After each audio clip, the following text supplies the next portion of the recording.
Perimeter. अभी लो वो start करते हैं ट्रिग्नोमेट्री, प्रोबेबिलिटी स्टार्ट करते हैं। बताती हूँ तुम्हारे इस पूरे चैप्टर में जो तुम्हें फॉर्मूलाज है ना, एक तो तुम्हें कहा गया है to find the perimeter. Perimeter क्या होता है? Sum of all sides. किसी भी फिगर की हमें सम ऑफ ऑल साइड्स लेनी है, ठीक है?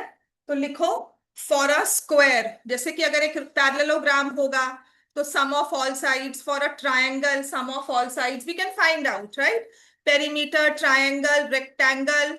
रेक्टेंगल में पेरीमीटर को आप 2 टाइम्स लेंथ प्लस ब्रेड्थ लिखते हो, यहां पर 2 times sum of adjacent sides हो जाएगा, ठीक है ना? पेरीमीटर और एरिया की बात हो रही है, तो पेरीमीटर किसकी? 3 sided figure, 4 sided figure, 5 sided figure, 6 sided figure, कुछ भी हो सकता है। सूट जानी इनसे। तू ना अपना कॉफी शॉट लेकर आया कर, जो भी चीज पीता है, जैसे तू वाइड अवेक ले। सच में इट्स वेरी इंपॉर्टेंट। कैसे सोया हुआ है, उजड़ा हुआ जैसे अभी, बस मतलब सीरियसली।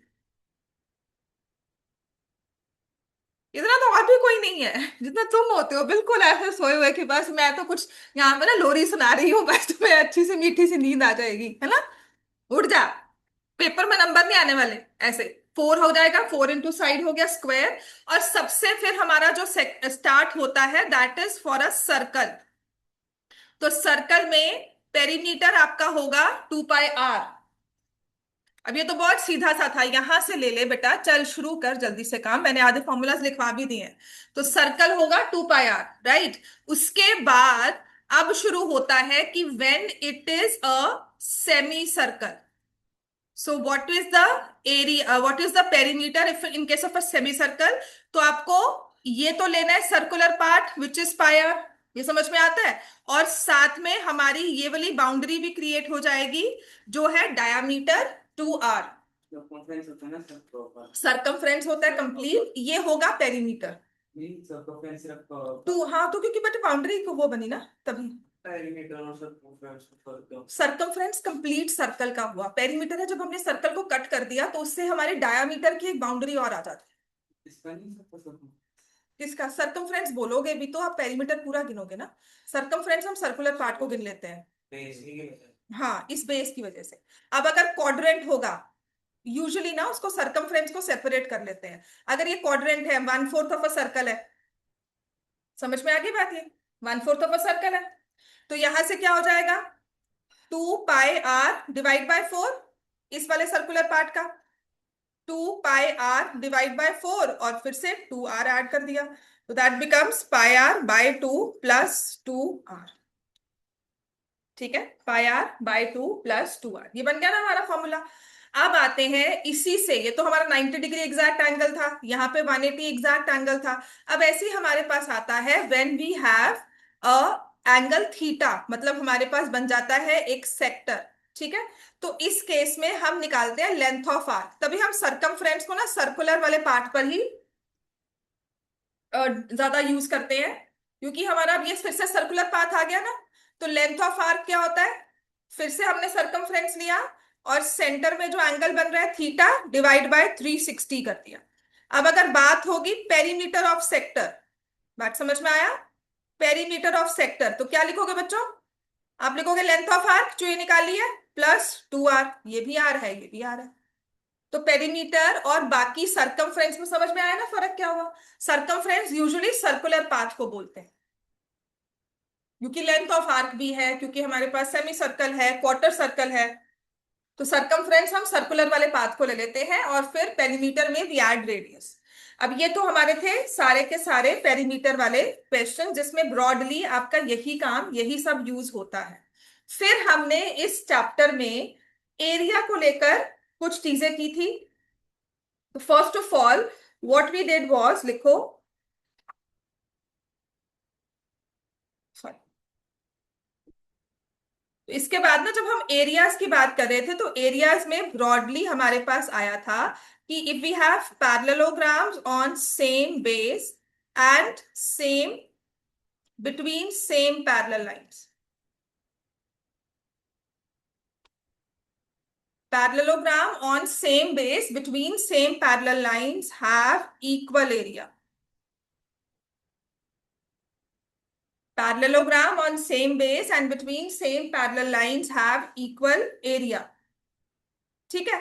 अब ये पैरेललोग्राम की बात कर ले, रेक्टेंगल की बात कर ले कि rectangle and parallelogram on same base and between same parallel lines have equal area. ठीक है। ऐसे ही हम ट्रायंगल्स की बात कर लें, ट्रायंगल्स ऑन सेम बेस लिख बेटा, and between same parallel lines. दरवाजा बंद कर दो, बहुत शोर आएगा नीचे से। हैव इक्वल एरिया, ये तो बात सबको समझ में आती है। ये तो हम सिमिलर से फिगर्स को, फोर साइडेड को फोर साइडेड के साथ same base and between, between को ना शॉर्ट फॉर्म में लिख लेते हैं, अदरवाइज ये होता है, तुम मत लिख लेना किसी में भी, दिस इज शॉर्ट फॉर्म जो सिर्फ मैथ्स में कभी कभी यूज होती है, बिटवीन लिख देते हैं। ठीक है, between same parallel lines have equal area, triangles on same base between. ये तो अभी हमने बात किया ना, हमने फोर साइडेड को फोर साइडेड से कंपेयर किया, थ्री साइडेड को थ्री साइडेड से कंपेयर किया। अब यही होगा parallelogram and triangle on same base and between same parallel lines, then area of triangle is half area of parallel। कुछ ऐसे बनेगा, देखो ये पैरेललोग्राम बन रहा है, तो यहां से ऐसे ट्रायंगल, तो ट्रायंगल का एरिया हाफ हो जाएगा। ठीक है। अब मैं ट्रायंगल की बात कर लूं या फिर मैं पैरेललोग्राम की जगह रेक्टेंगल बोल दूं या स्क्वायर बोल दूं, तो समझ में आता है ना, या पैरेललोग्राम होगा या रेक्टेंगल होगा या स्क्वायर होगा, बात सबकी वही है। समझ में आ गया ना। तो ये हमारा नेक्स्ट एरिया का हमने कंपैरिजन किया कि for example if I M given area of a triangle और उसी से मुझे डिराइव करना है पैरेललोग्राम, तो आई कैन फाइंड आउट, मैं उसकी हाइट निकाल सकती हूँ पैरेललोग्राम की, आई कैन फाइंड बेस दिया हुआ है तो हाइट फाइंड कर सकते हैं, अगर एरिया दिया हुआ है तो हम उसकी बेस एंड हाइट दोनों फाइंड कर सकते हैं। जो भी हमारे पास क्वेश्चन होंगे आप अपनी एनसीईआरटी को दोबारा से सॉल्व करोगे इसके लिए। ठीक है। अब इसके बाद आता है, नेक्स्ट लिखो, इतना लिख लिया सबने। फिर इसके बाद हमारे पास आया था that the diagonal of a parallelogram divides it into two triangles of equal area। ठीक है। वैसे तो कॉन्ग्रुएंट ट्रायंगल्स होते हैं, तो मैं इसको इक्वल एरिया में लेती हूँ, तो इक्वल एरिया एंड मतलब एंड इक्वल ट्रायंगल्स भी कह सकते हो। इक्वल ट्रायंगल्स का मतलब है वो कॉन्ग्रुएंट होंगे। मैं इसलिए कॉन्ग्रुएंसी यूज नहीं कर रही हूँ क्योंकि अगर मैं दोबारा से जो चीज लिखूंगी ना वहां पर वो कॉन्ग्रुएंट नहीं है, तभी मैंने इक्वल एरिया कहा, क्योंकि आपको वो इक्वल एरिया याद होगा। बट अदरवाइज पैरेललोग्राम में डायगोनल ड्रॉ करोगे, दो ट्रायंगल्स बनेंगे, वो आपस में बिल्कुल सेम होंगे, सेम टू सेम ट्रायंगल्स। ठीक है, these two triangles are same to each other. एक को कट करके दूसरे के ऊपर पेस्ट कर सकते हो, कट एंड पेस्ट वाले हैं, कॉपी पेस्ट हुए हैं दोनों। अगर मैं यहां से हाफ ट्रायंगल को कॉपी पेस्ट करूंगी तो दूसरे वाले के ऊपर बिल्कुल आ जाएगा। Obviously I have to tilt and all, उसकी शिफ्टिंग तो मुझे करनी होगी, length length side side match करनी होगी। बात समझ में आ गई सबको ये। अब इसके बाद हमारे पास नेक्स्ट और चीज क्या है, अब आते हैं मीडियन ऑफ अ ट्रायंगल। तो मीडियन की तो इतनी बातें हो चुकी हैं, सबको पता ना मीडियन क्या होता है। Median of a triangle divides it into two triangles. ठीक है, मैं कॉन्ग्रुएंट यहाँ क्यों नहीं यूज करती, पैरेललोग्राम में आपने कॉन्ग्रुएंट कहा, यहां भी आप कॉन्ग्रुएंट कहोगे, कॉन्ग्रुएंट नहीं होते। Median of a triangle divides it into two triangles of equal area. Triangle का मीडियन उसको दो पार्ट्स में डिवाइड करता है और दोनों के एरिया जो होते हैं वो इक्वल होते हैं, क्योंकि बेसिस सेम हो गई, दोनों की हाइट सेम। ठीक है, इसका बेस एक्स है, इसका बेस एक्स है, so area of triangle A B D will be half X and H. Triangle same नहीं है। ऐसे ही अगर मैं area of triangle A C D करूंगी तो वो आएगा हाफ एक्स एच। दोनों के बेसिस और दोनों के एरियाज की न्यूमेरिक फिगर सेम है, दोनों के एरियाज की न्यूमेरिक फिगर सेम है। फॉर एग्जाम्पल कि अगर मैं न्यूमेरिकली चाहती हूँ 40 आए मेरे पास प्रोडक्ट, तो 5 into 8 कर सकती हूँ। कोई बच्चा 10 into 4 भी कर सकता है। समझ में आ गया? आप 5 into 8 से भी 40 लेके आ सकते हो, 10 into 4 से भी ला सकते हो। तो इसकी वजह से आपकी साइड्स इक्वल नहीं हुई ट्रायंगल की। बात समझ में आ गई? ट्रायंगल की साइड्स इक्वल नहीं हुई, बस एरिया का न्यूमेरिकल, मतलब उनकी स्पेस विदिन जो है वो इक्वल है दोनों के। ठीक है, जिसका मतलब ये होता है कि अगर आप इस ट्रायंगल को छोटे छोटे टुकड़ों में कट करते हो ना, इसके पिक्सेल्स बना लेते हो, आप आराम से दूसरे वाले को फिक्स कर सकते हो, दूसरे को फिल कर सकते हो इस। समझ में आ गई बात है? ठीक है, जैसे हम डॉट्स बना ले और उसको रेक्टेंगल में फिल कर ले, वैसा कुछ। कोई स्पेस नहीं रहेगी, इतना समझ में आ गया? फिर हमने एरिया के फॉर्मूला और किया था, ये समझ में आ गया ना? फिर हमने एरिया ऑफ अ ट्रायंगल का फॉर्मूला किया था, which is Heron's formula, S S minus A S minus B S minus C under root, where S is the semi perimeter. समझ में आ गया इतना? इससे हर ट्रायंगल का निकल सकता है। और इसी को आगे यूज करते हैं to find area of cyclic quadrilateral, जो कि वो क्वाड्रिलेटरल होता है जिसकी opposite angles are supplementary, opposite angles add up to 180। वो वाले क्वाड्रिलेटरल का एरिया निकालना है तो उसकी 4 साइड्स होंगी, ए बी सी डी। तो S minus A, S minus A, S minus B, S minus C, S minus D. समझ में आ गया इतना सबको? समझ में आ गया ना इतना? तो साइक्लिक समझ में आ गया ना? साइक्लिक कोऑर्डिनेटर जिसके अराउंड सर्कल बन सकता है, जो सर्कल के बीच में आ जाए। समझ में आ गया इतना? इसके बाद हमने हीरॉन्स फॉर्मूला को यूज किया था to find the area of equilateral triangle, which is √3/4 side का स्क्वायर। और फिर हम फाइंड करते हैं area of an isosceles triangle with base 2b units.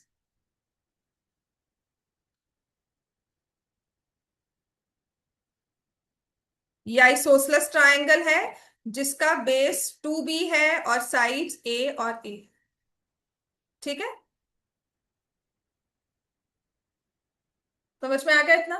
तो ये क्या होगा, इसको लिख लो, area will be square root of b into A square minus B square. तो बेस डबल में है ना, यहां पर बेस हाफ में यूज होता है कि अगर आपको यहां पर BC 10 दिया होगा तो यहां पर आप इसको 5 यूज करोगे, आप लिखोगे 5 into A square minus 5 square. ये एक इंपॉर्टेंट टिप है, यहां पर याद रख लेना। आप फॉर्मूला में बेस का हाफ यूज करते हो। बात समझ में आ गई है? ठीक है, अदरवाइज डिराइव भी हो जाता है, बहुत मुश्किल नहीं है। Area of an isosceles triangle, इतना क्लियर हो गया हमें?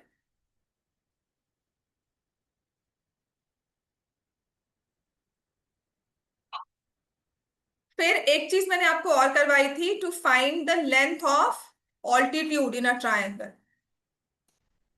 To find length of altitude. तो कैसे निकालेंगे? बंद करके रख, क्या कर रहे हैं? तो find the length of altitude निकालना है किसी भी ट्रायंगल में। Find area using Heron's formula.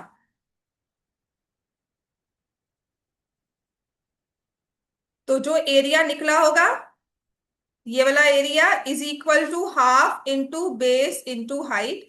आपका ये हाइट वाला पोर्शन निकल जाए। ठीक है, तो अगर कहा जाता है फाइंड द लॉन्गेस्ट ऑल्टीट्यूड, ठीक है, तो हमें क्या करना है? Base should be shortest side, base will be shortest side. Find the shortest altitude, तो base would be longest side.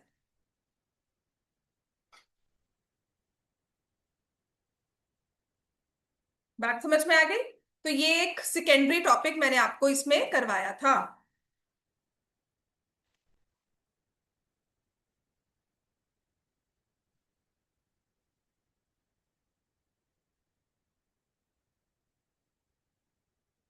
ठीक हो गया बच्चे? इसके बाद आपने किया था एरिया ऑफ ट्रेपीजियम, वो याद है? Which is half into sum of parallel sides multiplied by the height. इसके बाद सारे जनरल क्वेश्चंस हैं इसमें, ठीक है। मैंने आपको अभी छुड़वाया है क्वेश्चन नंबर 8, एक्सरसाइज 6.2 में से छुड़वा दिया था मैंने, नहीं करवाया था मतलब अभी फिलहाल के लिए, बिकॉज बहुत ओवरवेलमिंग हो रहा था। क्वेश्चन नंबर 8, क्योंकि इसमें भी कॉन्सेप्ट के विद इन कॉन्सेप्ट है, ठीक है, हो जाएगा। पर अभी फिलहाल के लिए बाकी आई थिंक मैंने सारे क्वेश्चंस करवाए हैं, ठीक है। एरिया ऑफ अ सर्कल में, हाँ, एरिया ऑफ सर्कल में पाई आर स्क्वायर आता है फिर हमारे पास। इतना सबने लिख लिया? अब ये भी आगे अलाउ नहीं कर रहा, नहीं जा सकता। एरिया ऑफ ट्रेपीजियम लिख लिया। अब इसके बाद हम लोग आएंगे on area of a circle. क्या होता है? Pi R square. और अगर एरिया ऑफ सेक्टर निकालना है,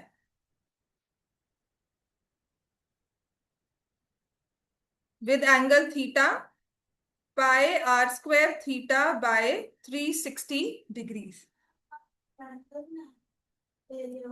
नहीं बेटा, sec area of circle, sorry,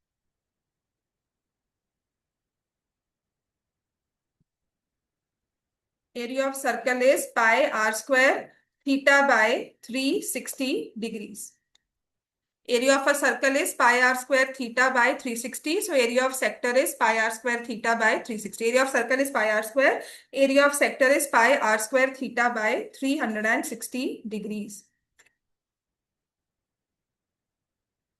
समझ में आ गया इतना? फिर इसने रेगुलर पॉलीगन भी दिया हुआ है आपको। Area of regular polygon is half into perimeter of polygon into radius. चलो ये फिलहाल भी करना है हमें, ठीक है। उसके बाद आ जाओ, next we have area of sector हो गया। इसके बाद जो हमारे पास था, that is to find the circumradius and inradius. इसका भी हमारे पास फॉर्मूला था, ठीक है? ये होगा ऑन पेज नंबर, यस, 136 पे। अंडरलाइन कर लो कि अगर हमें निकालना है area of triangle A B C, ठीक है, एंड आर एक आपको दिया होगा सरकम रेडियस, और स्मॉल आर दिया होगा इन रेडियस, एक सर्कल है।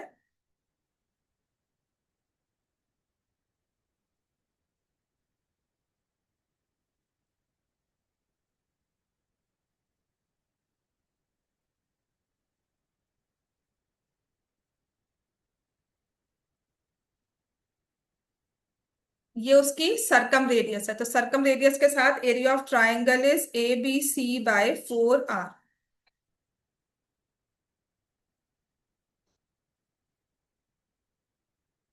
और ये छोटा आर है, तो ये क्या हो जाएगा?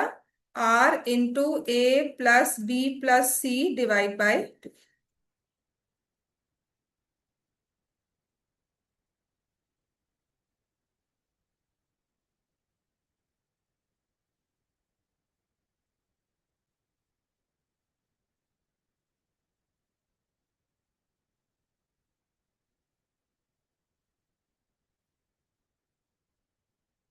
समझ में आ गया? ये थोड़े से सेकेंडरी फॉर्मूलाज हैं, इसमें याद कर सकते हो, इस पर हमने क्वेश्चन देखा नहीं था, बट इसमें कोई एमसीक्यू अगर आपके पास आ जाए, ठीक है, तो वो कर सकते हैं। तो आई थिंक ये हमारा ऑलमोस्ट ये चैप्टर कवर हो जाता है। एरिया ऑफ सर्कल हो गया, सेक्टर का एरिया हो गया, फिर उसने पॉलीगन के एरिया को समझा दिया, half into perimeter into radius, that's also we understood. उसके बाद एंड ऑफ चैप्टर एक्सरसाइज में क्वेश्चन बाय क्वेश्चन, मैंने आपको जो नहीं करवाए ना क्वेश्चंस बेटा, वो है 16th का सेकंड पार्ट, बाकी सारे क्वेश्चंस करवाए हैं, कुछ भी नहीं छोड़ा है मैंने। पेज नंबर 151 पे फिगर 6.44, वो नहीं करवाया मैंने आपको, अभी नहीं करवाया, अभी छोड़ देते हैं। उसके बाद क्वेश्चन नंबर 20 भी करवा दिया, 21 भी करवा दिया, 22 मैं करवा ही दूंगी, पर 21 तक मैंने सारा करवा दिया था। उसके बाद because I could see your faces and I could see actually कि सब ड्रिफ्टिंग अपार्ट हो रहे हैं, तो जितना करवाया ना उतना पढ़ लो, ये एक्चुअल में डिफिकल्ट क्वेश्चंस में आता है। समझ में आ गया था? एक मिनट।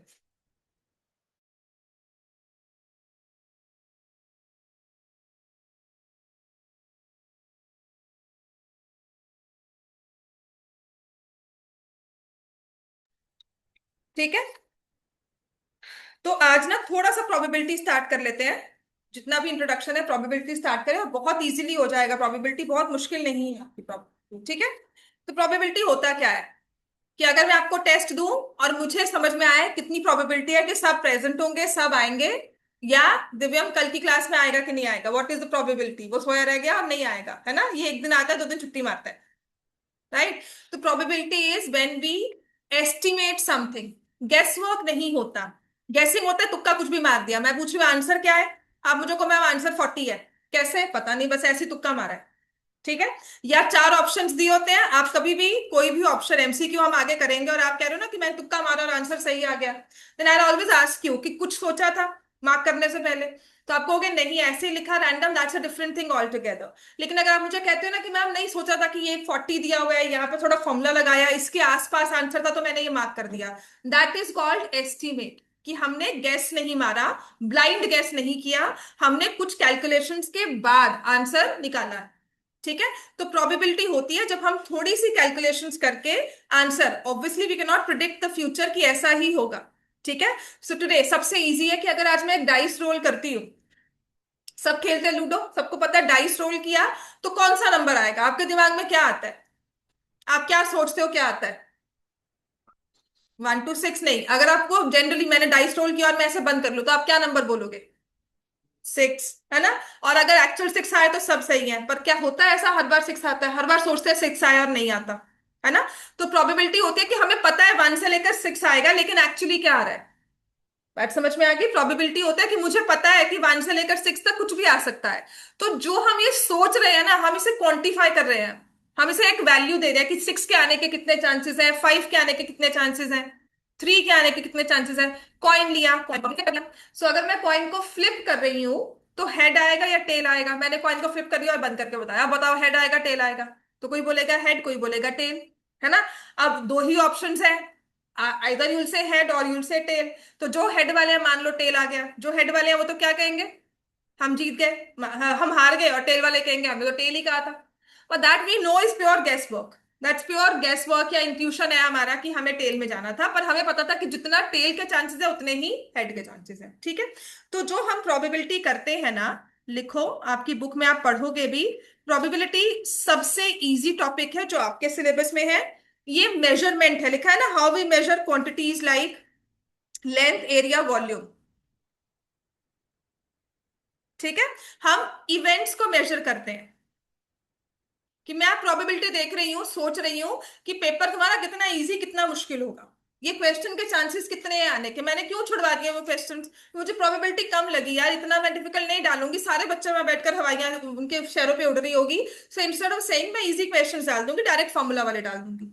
मैं क्यों ना एल्जेब्रिक फॉर्मूलाज अच्छे से डाल दूं, है ना, उसमें मैं फिर डिफिकल्ट डाल सकती हूँ, लेकिन मैं सर्कल्स वाले में डिफिकल्ट नहीं डालूंगी। प्रोबेबिलिटी मैं क्या ले रही हूँ कि वो क्वेश्चंस कम आएंगे, ठीक है। तो हम इवेंट्स की कि पेपर में डिफिकल्टी कितना आने के चांस है, आप पूछते हो ना मैम कल कितना पेपर डिफिकल्ट आएगा, बोर्ड्स में पूछते हैं मैम आपको क्या लगता है पेपर मुश्किल होगा इजी होगा, तो बेस्ड ऑन सर्टेन सिचुएशंस हम प्रिडिक्ट करते हैं या हम बोलते हैं पेपर इजी होगा या मुश्किल होगा, एज द केस में, ठीक है। तो प्रोबेबिलिटी होती है व्हेन वी मेजर इवेंट्स, क्या होता है, व्हेन वी मेजर इवेंट्स, ठीक है।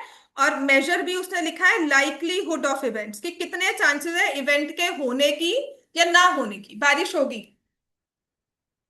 धूप निकली हुई है, कितने चांसेस है बारिश होगी, अब मैं आपको बोलूं बारिश होगी, आप बोलोगे मैम धूप निकली हुई है ऑलमोस्ट 0 चांसेस है, 10% चांसेस है ना। हल्का सा मौसम विंडी होगा तो आप कहोगे हो जाएगी हो जाएगी, आप चांसेस 50% कर दोगे। तो हम अकॉर्डिंग टू सर्टन सिचुएशंस चीजों को प्रिडिक्ट कर रहे हैं, उसके बाद भी बारिश ना आए, हवा चलकर बंद हो जाए, बारिश, ब्लैक क्लाउड्स हो, काले बादल हो और सब, उसके बाद फिर भी बारिश ना हो, तो वो भी होती है केसेस, है ना। लेकिन सिचुएशन के हिसाब से हमें लगता है बारिश होगी। समझ में आ गई बात, ये सुबह आप उठते हो स्कूल जाते हो तो यू फील कि अगर ब्लैक थोड़े क्लाउड्स आपको लग रहे हैं तो you carry your umbrella thinking कि इट माइट रेन, है ना। अब आपको ना यूज करना पड़े, धूप, घर स्कूल पहुंचो और धूप निकल जाए तो क्या कहोगे कि अच्छा हम तो लेकर आए थे ये सोचकर कि बारिश होगी पर नहीं हुई। बात समझ में आ गई।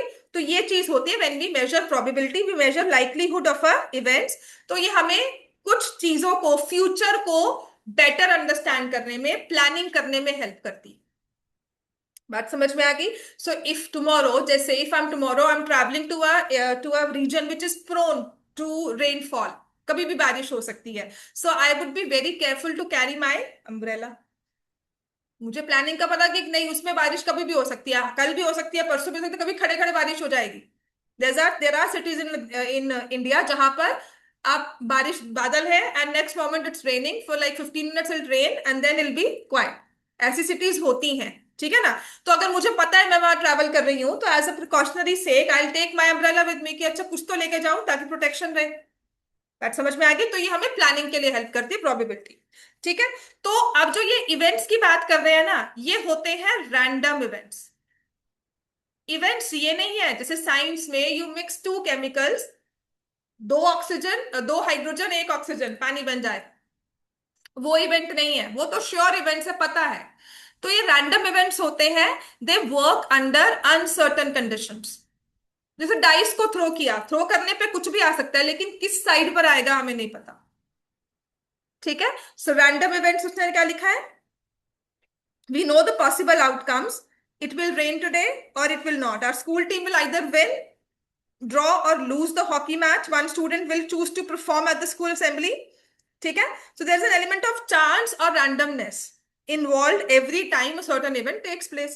Randomness की कुछ भी हो सकता है, मैम को एक बच्चा पसंद है लेकिन दूसरा बच्चा मैम सेलेक्ट कर ले, right? Someone is good in singing, someone is good in dancing, but नहीं, मैम को कुछ और अच्छा लगे, किसी और को ले ले, रैंडमनेस वो रहेगी, नॉट वेरी श्योर। हमें पता है पेपर अच्छा हुआ है, लेकिन जब तक हमारा पेपर मिल नहीं जाता चेक होकर, हमें नहीं पता लगता कि 100 आया कि नहीं आया।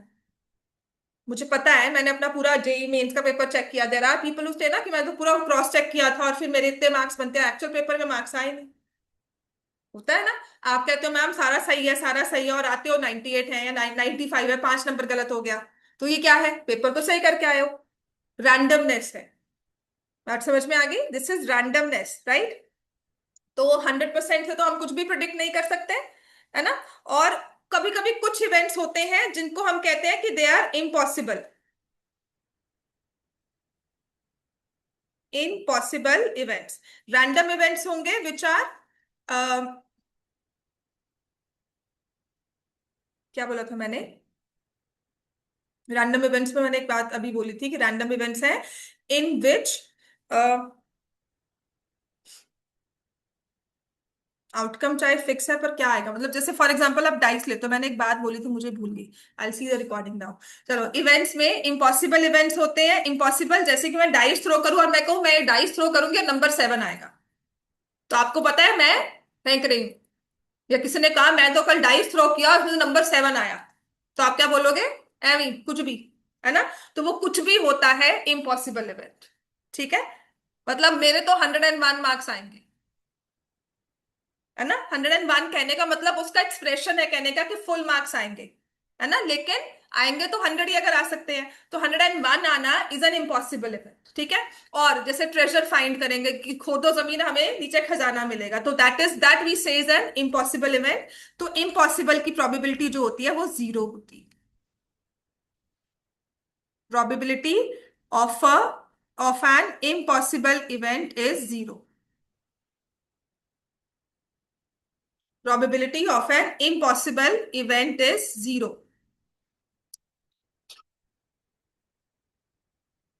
ठीक है। और श्योर इवेंट, कल मैथ्स का पेपर डेट शीट है, 17th को पेपर है ना, 16th को, तो कितनी श्योरिटी है, कितना चांसेस है 16th को जाओगे और मैथ्स का पेपर ही मिलेगा? So that is a certain event. Certain है। मेरी क्लास में आओगे मैथ्स ही पढ़ाऊंगी मैं, कभी भी तुम्हें इंग्लिश या साइंस नहीं पढ़ाऊंगी। ठीक है। क्या पढ़ाऊंगी? चैप्टर प्रोबेबिलिटी स्टार्ट करूंगी कि नहीं करूंगी, या एरियाज में ही दिमाग खाऊंगी आपका, है ना? आप ये सोचते हो कि मैम नेक्स्ट चैप्टर शुरू कब करवाओगे, आज करवा देंगे, मैम ने कहा था। आप जब तक मैं नहीं शुरू करवाऊंगी आप फिर भी लगे रहोगे, अच्छा मैम ने करवाया नहीं करवाया, अच्छा ये खत्म करवाया नहीं करवाया। They are always thinking, they are things going on in your mind, है ना? पेपर में ये आएगा कि नहीं आएगा, राइट? ये सोचते हो ना। लेकिन मेरे पास आओगे मैथ्स ही पढ़ोगे, that is a certain event. तो probability of a certain event is 1। Probability of event which is certain is 1। अब इस प्रोबेबिलिटी जो होती है ना ऑफ एनी इवेंट, लिखोगे प्रोबेबिलिटी ऑफ एनी इवेंट, ये ऐसे लिखते हैं, प्रोबेबिलिटी ऑफ एन इवेंट, ये हमेशा 1 और 0 के बीच में लाई करती है। ठीक है, तो आप लिखोगे probability of an event can not be negative,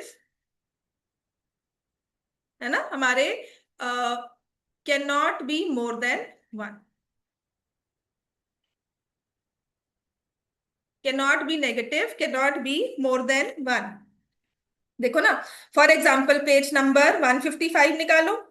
one friend might say the sun is shining brightly, so it's unlikely to rain today, while another might observe it's very hot, which makes me think it could rain later.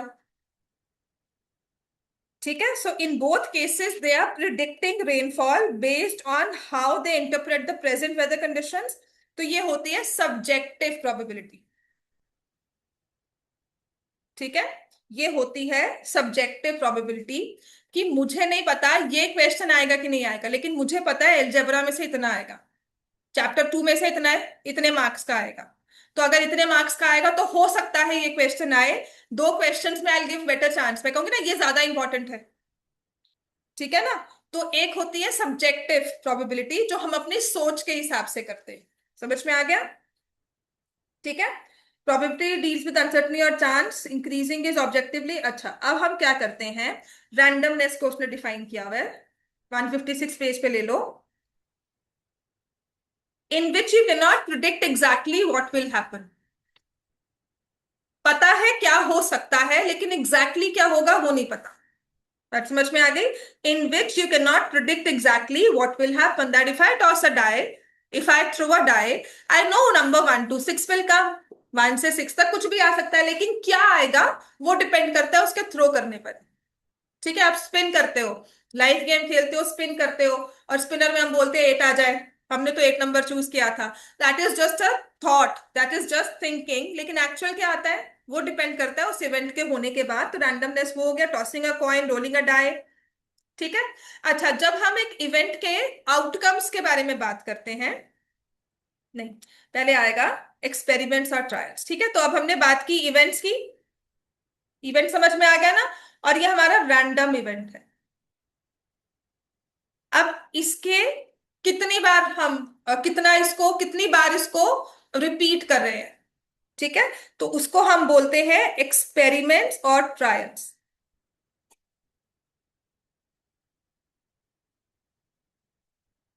इसे पढ़ो, these observations commonly called experiments or trials in probability are called random because of their unpredictability।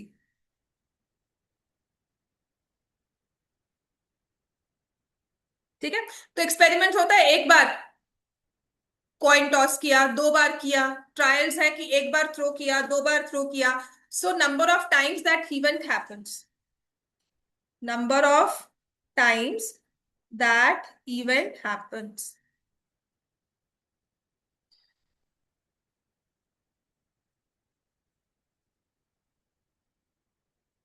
ठीक है, तो random experiment को उसने ये भी कहा है समथिंग यू कैन रिपीट,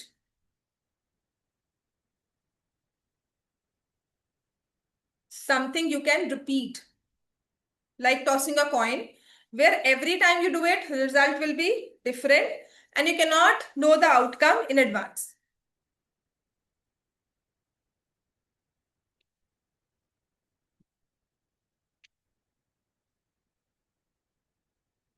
अब आते हैं, ये मोर लाइकली लाइकली तो मैं तुम्हें समझा दूंगी सारा। अब सबसे पहले आते हैं कि हमें करना क्या है इसमें। ठीक है ना, अभी के फिलहाल के लिए जो इतना हम सिचुएशन पढ़ रहे हैं, हमने रैंडम इवेंट लिया कि रिपीट भी हो जाता है, रिपीट कर सकते हैं।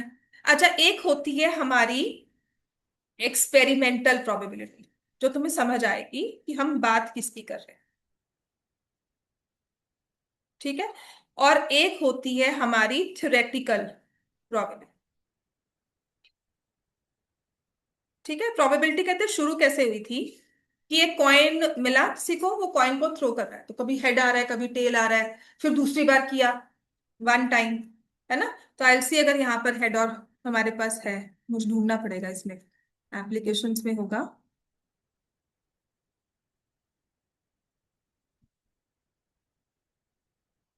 हाँ, यहाँ पे मैंने देखा था, I could see, I saw it actually, कि अगर मैं कल आपको कुछ समझाना चाहती हूँ इससे।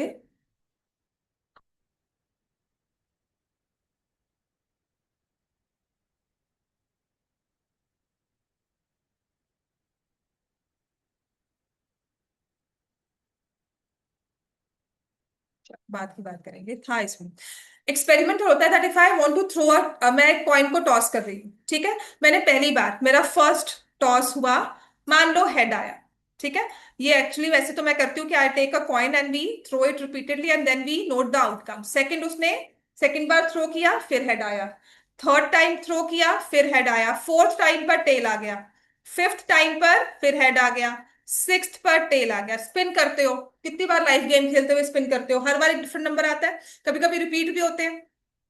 तो एक्सपेरिमेंट प्रोबेबिलिटी कहां से आई कि हमने एक्चुअली एक्सपेरिमेंट्स किए that if I throw a coin 500 times, मैं यहां बैठकर तुम्हारे सामने 500 बार कॉइन को टॉस कर रही हूं, ठीक है।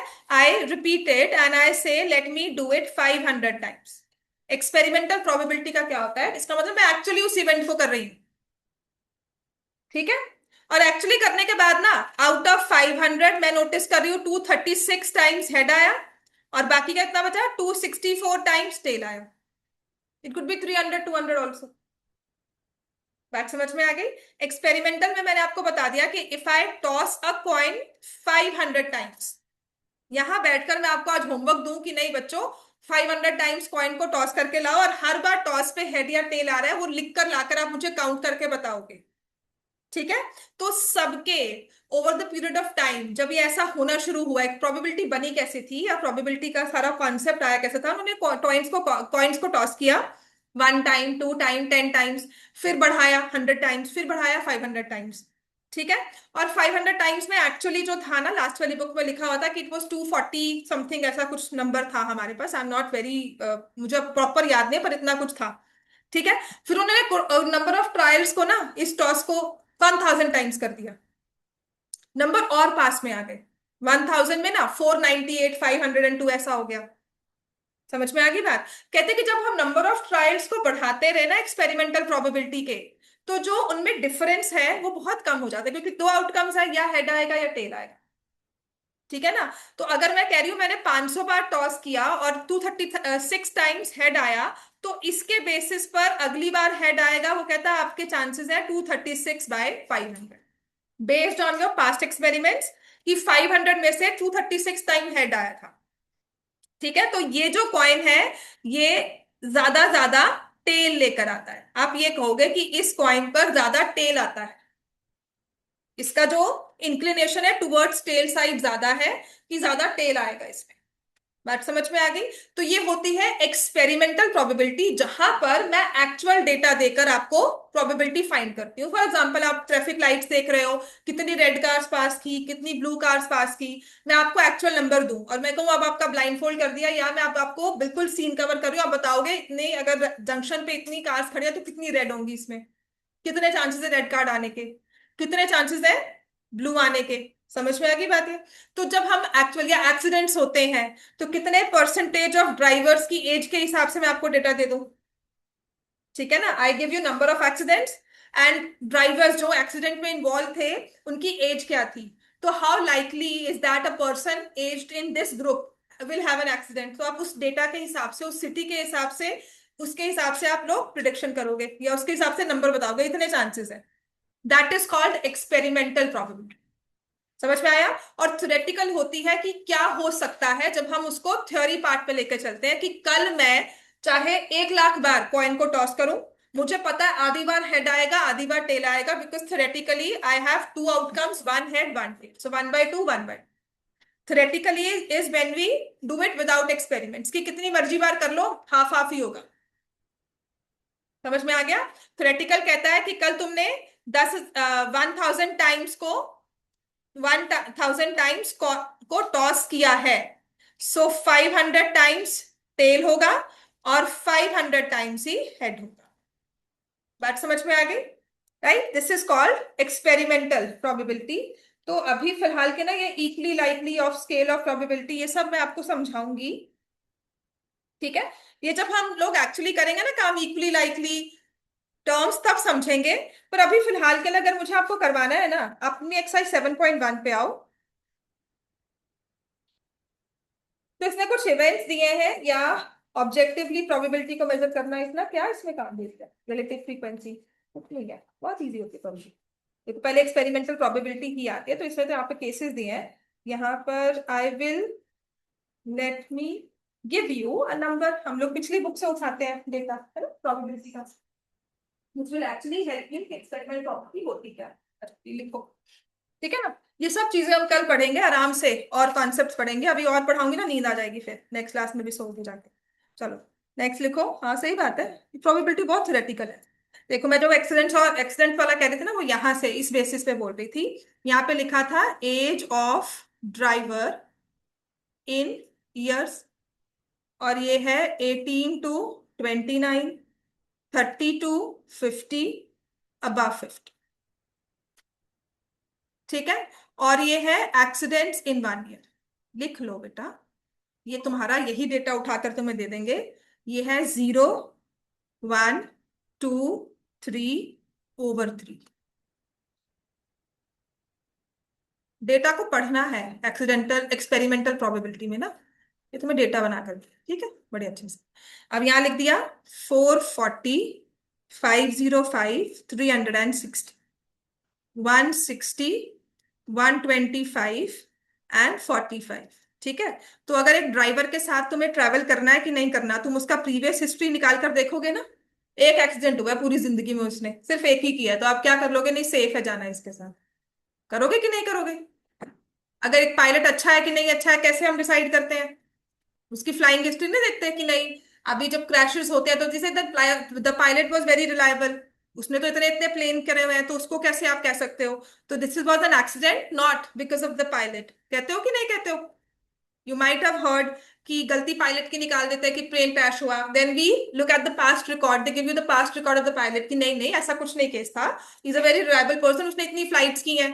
डिलीवरी ऑर्डर्स होते हैं, आप दिखाते हैं ना कितने ऑर्डर्स डिलीवर्ड, तो आप रिलायबिलिटी देखते हो उस बंदे की जिसके पास वो ऑर्डर आ रहा है ना। So how can I evaluate, आप कंप्लेंट करो नहीं डिलीवरी वाला अच्छा नहीं था, तो हाउ विल आई इवैल्यूएट कि वो अच्छा है कि नहीं है। ब्लाइंडली तो मैं किसी को भी इवैल्यूएट नहीं करूंगी as a person who is there to जज, या as a person who has to give a fair decision. तो मैं उसके पास ऑर्डर्स देखूंगी कितनी कंप्लेंट्स है उसकी, करते हैं कि नहीं करते। उबर में टैक्सी में हम लोग पास कंप्लेंट देते हैं ना कि वो सीरियल ऑफेंडर है कि नहीं है। तो वही चीज है हमारी प्रोबेबिलिटी, वही चीज होती है। तो यहाँ पर लिखा है कि मान लो प्रोबेबिलिटी निकालनी है आपने, that a driver is from age 18 to 29 years and having 3 accidents in 1 year। तो कितने चांसेस है कि 18 से 29 साल वाला ड्राइवर 3 एक्सीडेंट्स करेगा। And this was a data from 2000 drivers, 2000 drivers का ये डेटा था।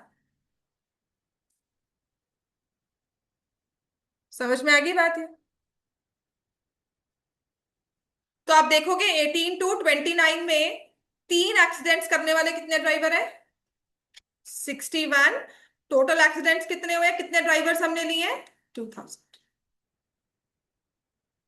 61 ड्राइवर्स में 61 ड्राइवर्स 3 एक्सीडेंट्स वाले हैं from this age group. So probability of being age 29, 18 to 29 and having 3 accidents is 61 out of 2000। बात समझ में आ गई। इसी चीज को हम कल कवर करेंगे आगे, ठीक है। मैं आपको क्वेश्चंस के साथ ही समझाऊंगी।